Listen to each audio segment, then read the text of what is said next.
Emang ini rezekinya Pak Budi nih. Pak, tolong dihidupkan ya, Pak. Oke. Ya, Iya, karena Bu Ita sinyalnya lagi nggak bagus di rumahnya. Sekarang langsung lanjut ke Pak Budi, ke Pak Setiawan Budi ya. ya Ya, boleh Kak. selamat sore, Pak.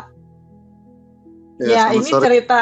Ya, saya juga senang banget ini Bu. dengar cerita dari Pak Budi nih, Teh, karena ya, Bapak ini praktekin ilmu dari Abundant Revolution tuh dengan mensending love atau alpha telepati anaknya yang hari itu lagi dalam tanda kutip kabur ya Pak ya dari dari acara ramaran yang udah direncanakan jauh-jauh hari padahal semua orang udah pada siap, udah pada nyiapin semua acaranya.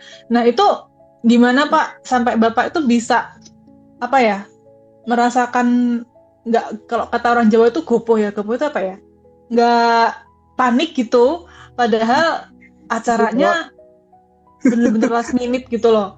Nah itu coba diceritakan Pak, kiat-kiatnya biar tidak merasa panik ketika mempraktekkan ilmunya TVB. Ya silahkan Pak. ya, Assalamualaikum warahmatullahi wabarakatuh. Gimana suara? Waalaikumsalam warahmatullahi wabarakatuh. Jelas Pak, aman. Jelas Alhamdulillah. aman. Ya, Alhamdulillah. Terima kasih Teh Febi.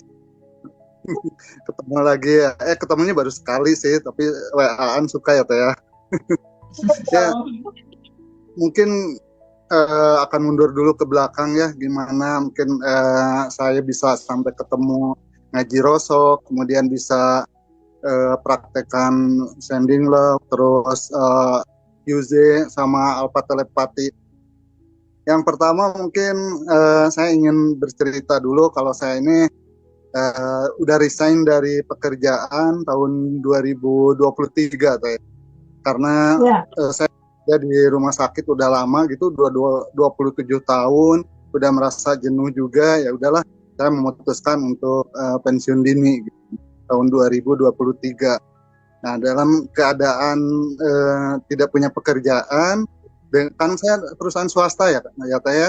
Jadi nggak dapat pensiun, hanya ada tunjangan gitu ya. Akhirnya saya pakai untuk modal usaha, saya buka toko pakaian muslim. Nah, hari-hari saya kan banyak waktu terbuang ya, maksudnya banyak waktu kosong gitu. Ya, akhirnya saya buka-buka YouTube, nyari-nyari motivasi gitu, cari-cari narasumber yang bisa bikin motivasi untuk apa penghasilan kita itu bisa meningkat gitu. Apa nih saya lihat, saya coba-coba semua, tapi belum ada yang ngena tuh sampai apa namanya berulang-ulang. Kemudian ngaji Rosso juga pernah ini kata saya ini apa nih awalnya ya. Saya lihat juga dari beberapa narasumber belum Bentar kena ya, juga Mama selesaiin kerja awal dulu ya. ya. Ya, ya. Maaf, maaf. Awalnya tuh ngaji Rosso tuh maaf nih ya kata saya ini kok musiknya begini gitu ya. Musiknya itu ada agak-agak aneh gitu kan ya kayak musik Bali atau musik Hindu gitu tapi saya perhatiin ya akhirnya tertarik juga. Nah pas waktu itu sekitar tahun 2024 itu bulan apa ya saya lupa kalau nggak September Oktober tuh saya dengar dialog TPB sama Mas Hendra yang waktu itu yang awal banget tuh. Nah dari situ saya mulai mulai tertarik gitu. Oh ini kok lebih lebih ke agama gitu, lebih religius. Nah saya mulai tertarik dari situ. Saya perhatiin lagi, besoknya saya ulang lagi, saya buka lagi. Ah ini makin dalam kata saya. Nah yang mengena banget itu Teh ya, yang pas Teteh itu menerangkan inti sel Teh. Jadi kan kata Teteh itu tubuh ini terdiri dari berbagai organ tubuh ya. Nah, di Ya, dalam organ itu kan ada sel, kata Teteh ya, ya. Dan sel itu ada inti sel yang ya, jumlahnya triliunan. Nah, betul. dalam itu hanya ada satu material yang jumlahnya 0,0001% gitu ya. Jadi Ya, 99,99% itu kosong. Nah, di ruang kosong itu, kata Teteh kan, itu hanya ada Allah. Artinya hanya ada kecerdasan tanpa batas. Nah saya ini akhirnya saya tertarik, loh berarti selama ini kan teh saya itu sebetulnya senang ngaji gitu ya, senang dengerin ceramah-ceramah penceramah terkenal, tapi kok kata saya ini nggak masuk gitu ya, nggak mengena, saya merasa biasa-biasa aja. Nah pas dengar Teh Febi menerangkan inti saya, jadi selama ini saya ini kemana aja gitu, ternyata Allah ini tuh ada di sekeliling kita gitu, Allah itu dekat lebih dari urat leher kita gitu. Iya betul. Nah jadi selama ini kan kata Teteh itu kita itu kayak ikan yang sedang nyari air gitu. Ini air kemana? Air di mana ini? Padahal kita lagi nyemplung di dalam air gitu. Oh, berarti selama ini saya tuh gitu ya. Cari Allah tuh kemana ini? Ternyata padahal udah ada dalam diri kita. Nah dari situ saya akhirnya ikut kelas kelas Bandung Polisian yang ketujuh. Nah saya udah mulai coba-coba praktekkan. Tapi sebelumnya semenjak saya sering lihat channel YouTube Teh Febi ya, itu saya sehari bisa 2-3 jam saya tiap hari itu, karena di toko saya itu kan saya sendiri ya, nggak ada kegiatan, paling melayani pembeli, ya udah saya buka-buka YouTube Teh Febi itu ya. Nah saya udah mulai praktek sendiri aja, saya coba kalau sebelum tidur saya coba QJ ya gimana gitu untuk penghasilan saya. Tapi memang belum ada sih ya, belum ada yang manifest yang besar itu belum terasa. Akhirnya saya harus ikut kelas nih kata saya. Udahlah saya ikut kelas. Saya coba juga yang kecil-kecil, saya sadar napas syukur saya praktekkan hampir tiap hari itu. Yang pertama 5 waktu itu insya Allah saya lakukan gitu ya setiap habis sholat. Kemudian kalau misalkan habis sholat duha saya lakukan sebelum tidur, bangun tidur, dan kalau sholat tahajud ya itu yang kata Teh Febi 9 ya kata ya, 9 waktu dalam kesempatan itu saya praktekkan gitu. Nah, terus yang ini juga tabungan semesta itu. Kalau tabungan semesta ya walaupun saya istilahnya dalam keadaan keuangan tidak baik-baik aja, tapi saya mencoba gitu praktekkan ilmu Teh Febi. Kalau saya misalkan makan di warung makan, terus ada temen nih yang satu bangku walaupun nggak kenal, itu kalau saya udah makan duluan saya bayarin gitu. Terus kalau nggak tahu ya akhirnya itu yang tadi berapa gitu saya bayarin gitu. Sampai saya akhirnya punya temen orang India orang India tuh akrab banget gitu WA-an. Nah udah gitu kan ada kejadiannya gini yang pas kalau nggak salah ini kejadian bulan Januari ya. Jadi yang pertama itu dari kucing saya itu kan di steril ya itu ada kucing jantan, itu kucing kesayangan anak saya di steril. Nah di kita ini kan saya tinggal di Bandung ya dekatan sama Teh Febi. Nah di Bandung itu ada tempat penitipan kalau kucing udah disteril atau kita mau pergi gitu, ada penitipan. Nah setelah kucing saya disteril ini saya titipkan di tempat penitipan itu. Nah, dia bawalah ke rumah katanya. Nah hari pertama aman. Nah begitu hari kedua, nah padahal itu kucing saya itu dikurung di tempat yang paling bagus, paling kuat. Dan saya udah titipkan, saya hati-hati ini kucing saya walaupun badannya gede tapi dia itu suka bisa keluar, dia suka nyari jalan. Oh iya katanya, ya sudahlah saya aman gitu. Nggak taunya besoknya datang ke rumah si tetehnya ke istri saya, ibu katanya maaf kucingnya hilang kabur. Kok bisa kata saya, iya itu dia keluar dari kandangnya, kemudian dia loncat ke nako ya kabur. Waduh kata saya, ya udahlah kalau saya udah gimana lagi, yang nggak terima anak saya tuh nangis, anak saya kan masih kuliah ya. Akhirnya dia setiap mau kuliah dia nyari, pulang kuliah dia nyari. Saya udah pasrah. Akhirnya saya bilang ke anak saya, udahlah terima, namanya udah hilang. Nah saya QJ saya Alpha waktu itu bukan untuk quantum jam. Saya Alpha telepati, saya kasihlah 10 keuntungan biasa. Jadi anggap dia ada di saya, terus saya elus-elus.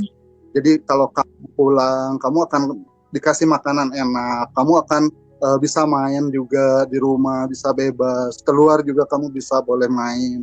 Kemudian kamu juga akan ketemu kan di rumah nih ada anak-anaknya, ketemu anak-anak kamu juga di rumah bisa nanti disayang, bisa dimandikan. Pokoknya saya kasih 10 keuntungan. Udah gitu saya lepas. Anak saya udah lepasin aja, nggak apa-apa, kita terima aja, sayangin yang ada aja. Nah itu udah 5 hari hilang teh, tiba-tiba si tempat penitipan itu yang punyanya datang ke rumah teh, bawa kucing itu.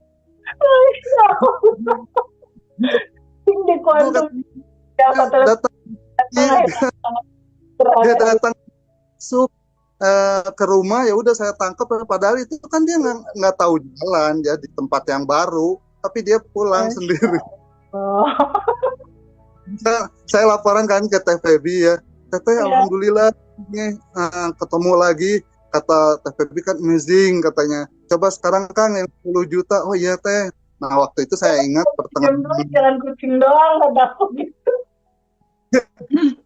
Waktu itu ingat pertengahan puasa Teh, sekitar 12 Maret saya Quantum Zam lah. Waktu itu emang saya juga lagi kata saya tadi ya, saya lagi butuh keuangan saya tidak baik-baik aja gitu. Makanya saya cuma sekitar 3 kali itu ya. Kalau yang ini kan udah jadi sadap nafas syukur, udah dilakukan. Kemudian mau tidur itu Quantum Zam buat 10 juta. Udah gitu saya udahlah lupa, saya udah biasa aja menjalani ini. Nah begitu mau lebaran ini amazing juga, begitu mau lebaran tiba-tiba kakak saya datang, terutama ke istri datangnya, ini ada uang 10 juta buat lebaran, kata. Ya Allah, kata saya, benar-benar ini. Padahal saya cuman gitu aja ya, sadar nafas syukur sama kalau ada sending love, kalau keluar itu setiap orang yang ketemu itu, bahkan kalau saya pikir lebih dari 10 Teh. Pokoknya orang yang ketemu mau driver mau driver angkot ya, mau angkot kan supaya ada warung kosong saya doain, orang yang lewat saya doain. Mungkin kalau dihitung-hitung lebih dari sekitar 50 orang ada, setiap yang ketemu aja pulang dari masjid saya doain orang yang ada di masjid. Alhamdulillah. Nah yang paling ini Teh, yang anggap saya paling fenomenal, paling amazing itu yang pas tentang anak saya tadi yang kata Kamanda itu ya. Jadi anak saya kan sebetulnya masih semester 6 sedang nyusun, tetapi dia emang udah istilahnya udah ketemu sama calonnya ini udah lama, sering bersama aja gitu. Dia kata istri saya sama ibunya itu, udahlah rencanakan untuk pernikahan aja. Oh ya udah boleh, gimana daripada ini selalu bersama gitu, takutnya gimana kurang baik lah. Ya udah kita rencanakan pernikahan apa, kita ini aja dulu lamaran, apa namanya ya istilahnya kita rincang apa ya udah. Akhirnya ditentukanlah waktunya itu sekitar tanggal 20 April kemarin kita rencanakan. Nah, itu udah jauh-jauh hari ya Teh ya kita rencanakan. Nah akhirnya keluarga saya berkumpul, ada saudara-saudara dari luar kota udah kumpul, keluarga dari calon laki-lakinya juga sama udah kumpul, udah ada saudara-saudaranya juga. Nah waktu itu ditentukan Ba'da Isya, berarti sekitar 7:30 ya Teh ya, tanggal 20 itu minggu. Nah kita udah merencanakan, udah makanan udah siap, semua udah siap. Saya panggil juga di sini ada Ustadz udah siap juga untuk ngasih tausiah ceramah. Nah kita kan nggak tahu ya Teh ya, apa namanya anak saya itu seperti apa hubungannya dengan orang tuanya, dengan calonnya. Ya kita anggapnya udah baik-baik aja, nggak ada masalah, nggak ada problem. Nah itu udah di hari H ya, kita udah benar-benar ready semua, udah dari makanan keluarga udah kumpul di sana juga. Kita kan selalu kasih info terus ya. Di sana gimana, udah siap? Udah, ya udah saya tenang aja. Di hari itu ya kan seharian itu anak saya kok lebih sering di kamar gitu. Tapi saya kira itu wajar aja, orang hari-harinya juga dia sering di kamar, paling ngerjain tugas karena dia kan lagi nyusun juga. Udahlah nggak apa-apa. Nah pas ba'da asar tuh sekitar jam 3:30 pamit keluar. Bu, katanya aku mau keluar dulu, ini mau ngasihin absen ke temen. Oh ya, oke, tapi jangan lama ya. Ya kita lagi beres-beres tuh, jangan lama ya. Cuman sebentar kok, cuma ngasihin absen. Udah ditunggu itu sampai maghrib. Berarti kan udah 2 jam lebih. Kok ini anak nggak pulang? Padahal dia kalau ada apa-apa ya, dia kan sebetulnya anaknya agak tomboy ya. Dia tapi kalau dandan dia lama gitu. Berarti kan kalau dia mau nyambut hari bersejarahnya ya buat dia, harusnya dia kan mungkin lebih lama lagi kalau dandan, bisa jadi lebih dari 1 jam. Ini sampai maghrib belum pulang. Kita anggap masih biasa ya, nggak apa-apa. Nah, lewat maghrib belum pulang juga. Ini anak kemana? Saudara-saudara udah pada nanya, ini gimana jadi? Enggak kok, anaknya belum pulang-pulang. Kenapa tadi diizinin? Wah, udah banyak itu pertanyaan teh, udah macam-macam. Aduh, kita udah bingung juga. Gimana ini? Tadi telepon itu nggak aktif. Saya telepon sampai 10 kali nggak aktif. Ibunya WA juga sama. Sekitar habis maghrib itu cuman ada WA masuk ke ibunya. Katanya gini, Ibu jangan cari aku, katanya aku ada di suatu tempat. Batalin aja pertemuannya. Ya Allah, gimana nggak panik itu? Tapi masih keluarga besar enggak. Saya sama istri, terutama sama kakak itu yang akan menerimanya, itu cuman itu bertiga. Ini gimana katanya? Terus kata kakak tuh, sebetulnya kalau mau terima aja dulu, nanti kalau nggak cocok, setelah itu kan dalam perjalanan itu kan ada waktu ya. Dia bisa menolak, bisa membatalkan. Ini kalau gini gimana katanya? Saya juga bingung gimana. Saya tanya ke istri saya, emang ada problem enggak? Gitu. Nggak tahu juga. Nggak pernah ini. Dia cuma bilang bahwa nggak cocok katanya. Ada masalah lah yang nggak bisa cerita. Tapi kita kan jadi bingung ya teh ya. Di sana juga udah calling terus. Ini gimana katanya? Kita belum ngasih tahu juga kalau anaknya nggak ada. Aduh, padahal ini gimana nih ya? Ini waktu kan terus berjalan. Ini hitungannya bukan hari lagi ya teh ya, hitungannya menit. udah menit. Ya udah hitungan menit. Gimana ya? Akhirnya saya pasrah lah. Istri saya bilang, Bu, pasrahin aja. Kita kan nggak tahu. Mungkin ini rencana Allah yang terbaik. Kalau memang harus nggak jadi. Ya tapi gimana? Katanya nyampainnya gimana ke keluarga calonnya? Kalau cuma calonnya yang datang, mungkin nggak jadi masalah. Tapi ini kan sama keluarga besar ya. Sementara jarak kami itu ya, paling cuma 10 menit sampai 15 menit pakai kendaraan. Maghrib sudah lewat, kan tinggal berapa menit ke Isya ya. Rencana acara ba'da Isya. Duh, saya juga udah mulai bingung. Gimana? Ternyata antara mereka ya, anak saya sama calonnya, sama orang tuanya, memang ada mungkin masalah besar yang mereka sendiri nggak mau cerita, tapi di ujungnya mereka hanya ingin berpisah. Gimana ini, kita nggak habis pikir. Akhirnya saya pas waktu itu udah masuk Isya, saya sholat dulu ke masjid, saya pulang, ngobrol lagi, anak belum pulang. Kebayang nggak paniknya kayak gimana? Itu kita udah, akhirnya saya ke istri, kita tenang aja ya, kita pasrahin. Nah, saya betul-betul di situ saya pasrahkan, saya kosongkan gitu ya. Saya ingat ajaran ke TVB itu ya, bahwa kita harus kosong, menerima. Ya sudah, sadar nafas syukur. Akhirnya saya pergi ke kamar atas, kebetulan ada kamar di atas kosong ya, di ruangan. Ya, saya gelar sajadah, tapi saya udah sholat. Saya hanya 2 jam. Pertama saya merenung, kemudian saya pasrahkan ke Allah. Setelah itu saya sending love. Saya benar-benar saya pasrahkan, saya sending love bahwa kamu anak baik, anak soleha, datang ya, kamu akan menyelamatkan keluarga. Kemudian saya alfa telepati teh, itu hitungannya tinggal berapa berapa menit lagi? Karena sebetulnya udah masuk waktu ya. Udah sekitar 7.20 ya 19.20 ya. Berarti ya hitungan 10 sampai 15 menit gitu. Udah saya alfa telepati teh. Saya saya anggap dia ada di hadapan saya. Saya ajak ngobrol, senyum, saya tersenyum. Saya kasih jembatan rasa ya. Saya kasih ke 10 kalau kamu datang, kamu akan menyelamatkan keluarga kita dan keluarga dia. Kamu akan mendapatkan calon suami yang baik. Kamu juga kedepannya hari-hari kamu akan ada yang jagain. Kamu juga akan lebih disayang sama ayah, sama ibu, keluarga juga. Pokoknya itu saya kasih 10 keuntungan.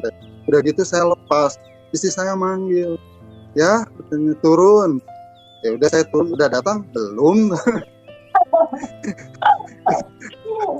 Itu telepon terus. Bu, katanya ini jadi iya saja jalan aja. Itu ke calonnya teh, ke laki-lakinya. Dia bilang bahwa belum datang, tapi dia belum bilang keluarga sama dengan di kita saling jaga. Pas 7:30 teh ada motor, tidit. Nah, kata saya itu motornya kayak hafal gitu ya. Nggak tahu siapa teh yang datang sendiri teh. Itu pas jam 7:30 dia udah gitu masuk ke kamar. Nah kata saya mau ngapain? Ya udahlah biarin. Dia kan anaknya gitu ya, nggak mau kalau kita terlalu paksa-paksa, nggak mau. Kita terlalu dominan ke dia, nggak mau. Udah biarin aja. 5 menit udah gitu, apa Kamanda? Datang itu rombongan, calon laki-laki datang semua. Ya udah kita tahan, kita ajak ngobrol. Kita ya sekitar berapa, setengah jam, jadi sekitar jam 8 anak saya keluar. Kan ya anak saya tuh yang tomboy ya, saya bilang tadi ya, dengan feminimnya, dengan cantiknya dia keluar, dia siap untuk menerima pertunangan teh. Itu amazing sekali, alhamdulillah. Terima kasih Teh Febi. Keren. Itu pengalaman yang luar biasa kalau menurut saya. Mulai dari kucing sampai ke anak sendiri. Keren banget, tapi memang ibunya Teh Febi ini bisa juga buat jadi komunikasi sama hewan peliharaan. Saya juga kapan-kapan akan coba ketika kucing saya hilang. Tapi keren banget, ternyata saya juga baru tahu kalau itu bisa diaplikasikan kemanapun. Iya. Nggak cuma tentang uang aja gitu ya Teh ya. Betul. Nah soalnya kalau emang alfa telepati itu emang harus 10 keuntungan tuh gimana, seperti yang tadi Pak Setiawan Budi ceritakan. Jadi itu kenapa sih Teh kok harus 10? Ya. Jadi gini, everything is energy. Segalanya itu energi, Amanda. Kita energi, kucing energi, tumbuhan energi, tanah yang dijual sama Pak Rahmat juga energi, bayarnya dia energi ya, lalu customer-customernya Bu Yema juga energi, everything is energi. Nah energi itu bisa kita ajak komunikasi lewat rasa gitu, lewat jembatan rasa, justru lebih cepat loh nyampenya daripada harus pakai bahasa verbal. Justru lebih dari jembatan rasa itu. Everything is energi, segalanya itu energi. Jadi cerita tentang Sending Love ini, cerita tentang alpha telepati ini, itu juga ada kisah salah satu alumni Bandan Revolution, seorang profesor ITB. Dia WhatsApp aku, dia punya bunga anggrek, pohon anggrek nggak mau berbuah Manda, nggak mau berbunga. Jadi pohon anggrek bisa berbunga gitu, nggak mau berbunga, anggreknya nggak keluar bunga anggreknya. Lalu ya udah aku saranin Sending Love aja, alpha telepatiin, lalu Bapak Quantum Jamin dia tumbuh. Dan itu cuma sebulan. Akhirnya ngirim foto, Febi, anggreknya ini udah ada bunganya, katanya. Lucu banget. Di Makassar ya, alumni Bandan Revolution 1. Dulunya kucingnya tuh susah banget makannya. Ya udah dia alpha telepati, kamu kalau makan apa aja, ini dong jangan nyusahin. Oh sekarang apanya dimakan sama kucing. Terus ada lagi salah satu kucing piaraan temanku, dia istilahnya sorry pupuk di mana-mana gitu kan, tempatnya itu nggak bersih, nggak tertib. Biasa telepatiin, oh sekarang tertib dia. Itu amazing banget Manda. Kenapa harus keuntungan? Sekarang gini deh Manda, kalau Manda terima WhatsApp gitu ya dari seseorang, dijual rumah gitu doang kan, harganya sekian, itu kan cuma pesan ya. Tapi kalau misalnya gini, Bu Manda dijual nih rumah 1000 meter, diskonnya Bu, aku kasih Ibu 10 keuntungan. 1, diskonnya 50% Bu. 2, Ibu dapat kitchen set. 3, Ibu dapat AC Bu. 4, Ibu dapat nanti sofanya Bu. 5, kalau kira-kira kalau banyak keuntungan, Manda pasti pikir-pikir untuk mewujudkannya nggak? Ya sih. Yes, semakin keuntungan kita semakin oke. Jadi semakin banyak keuntungan yang kita berikan pada saat alpha telepati, itu potensi dia setuju dan dia mengikuti apa pesan yang kita inginkan itu besar. Tapi kuncinya nggak di situ, kuncinya boleh nggak dilepas aja. Kalau kita lepasin, udah lepasin aja ya Pak Budi ya, bener nggak? Udah pasrahin aja, kita lepasin ini gitu. Jadi kita tuh melakukan bagian kita, tapi hasilnya lepasin gitu. Lakukan aja kebaikan bagian kita. Bagian kita apa? Sadar nafas syukur, rilis, alpha telepati, sending love. Udah, bagian kita itu. Lepasin setelah itu. Hasilnya kayaknya Allah dan semesta ada yang maha mengetahui cara terbaik, prosesnya, hasilnya untuk kehidupan kita. Lepasin aja. Iya Teh, ya Teh. Keren. Jadi ilmu Abundant Revolutioners bisa diaplikasikan ke semua, mulai dari tanaman, hewan, manusia, semuanya, karena everything is energy. Sekali lagi terima kasih karena sudah mau maghrib. Kasihan Teteh juga butuh istirahat. Ini Teteh mau nambahin apa? Enggak, aku cuma mau nanya buat Mbak Yema, Pak Rahmat. Dari mulai Pak Rahmat, lalu Pak Budi, lalu Mbak Sri Rahayu, baru Mbak Yema, baru nanti mungkin aku tutup. Tipsnya apa buat teman-teman yang lagi terpuruk, lagi aduh gimana nih cicilan rumah, mobil mau dijabel orang, ini gimana, lagi benar-benar terpuruk. Apa yang harus mereka lakukan, Pak Rahmat? Kalau dari pengalaman Pak Rahmat, sarannya apa buat teman-teman yang masih terpuruk dan belum bisa manifest? Sarannya apa Pak? Kalau saya sih lebih ke pasrah ya Teh ya.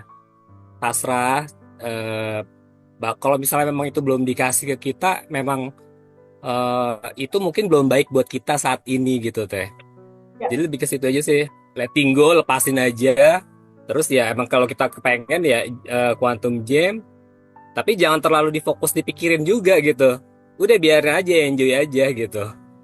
Ujung-ujungnya akhirnya pasrahin ke Allah gitu. Nanti biar Allah yang kasih gitu. Kita nggak usah ngarepin, nggak usah nungguin lagi. Insya Allah pasti dia datang kok, pasti gitu. Gitu sih Teh, kalau saya Teh.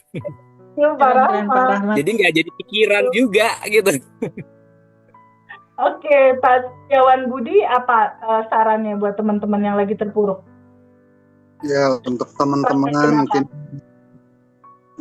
yang saya rasakan, masih saya rasakan saat ini gitu ya, bahwa kita harus sadar aja bahwa kita masih punya Allah. Allah nggak akan ninggalin kita. Allah sayang kok sama kita. Allah itu istilahnya ya setiap saat selalu ada. Allah pasti bantu. Kita asal percaya, kemudian kita juga sadar nafas syukur itu lakukan mungkin setiap saat. Kan Allah janji, Allah itu tidak mungkin istilahnya mengingkari janjinya. Barang siapa yang bersyukur pada Allah, itu akan ditambah nikmatnya. Itu mungkin walaupun hanya bagian kecil yang sudah saya lakukan gitu ya, saya sadar nafas syukur, ternyata Allah kasih gitu apa yang kita butuhkan. Jadi Allah itu akan ngasih apa yang kita butuhkan, bukan apa yang kita minta ya Teh. Allah itu akan mengisi sesuai dengan kebutuhan. Mana dulu yang lebih dibutuhkan gitu. Walaupun kita punya impian quantum jam yang 50 juta, 100 juta, tetapi kalau menurut Allah itu mungkin belum waktunya untuk dikasih, mungkin nggak akan dikasih dulu. Ada mungkin hal-hal kecil yang lebih didulukan dikasih sama Allah. Mungkin itu aja. Jadi kembali lagi bahwa Allah itu tidak akan ninggalin kita. Allah selalu ada. Thank you, Pak Budi.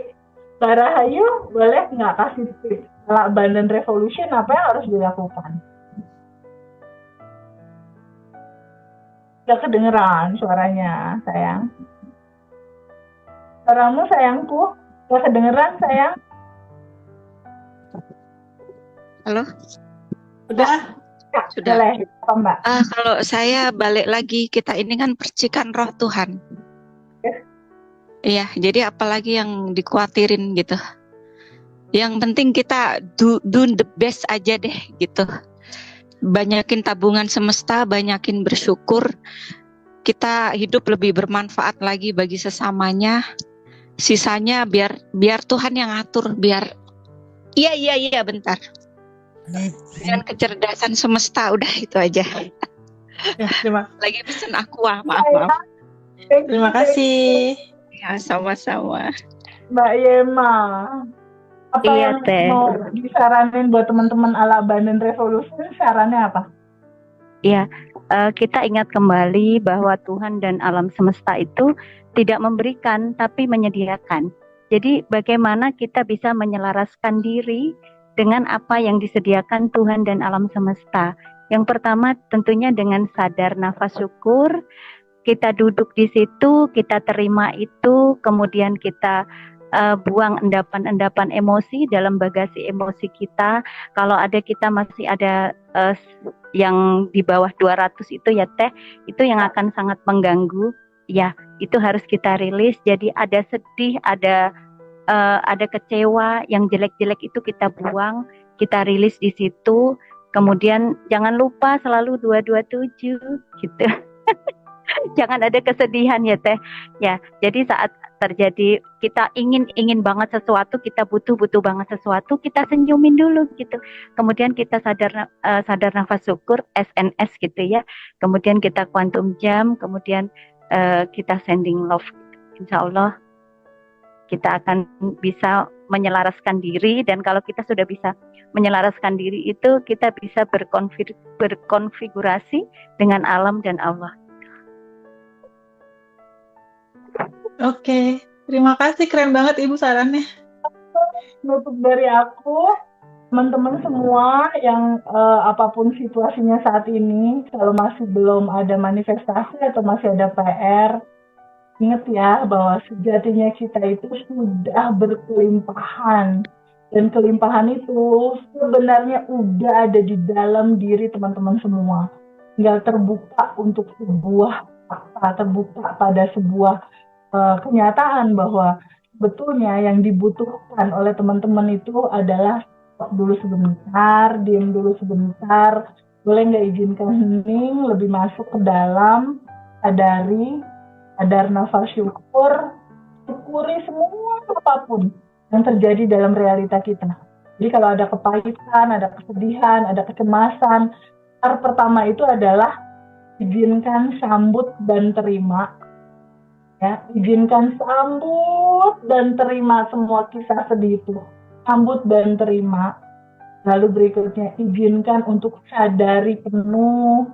Sadari kalau emosi itu ada, kalau sedih itu ada, kalau luka batin itu ada.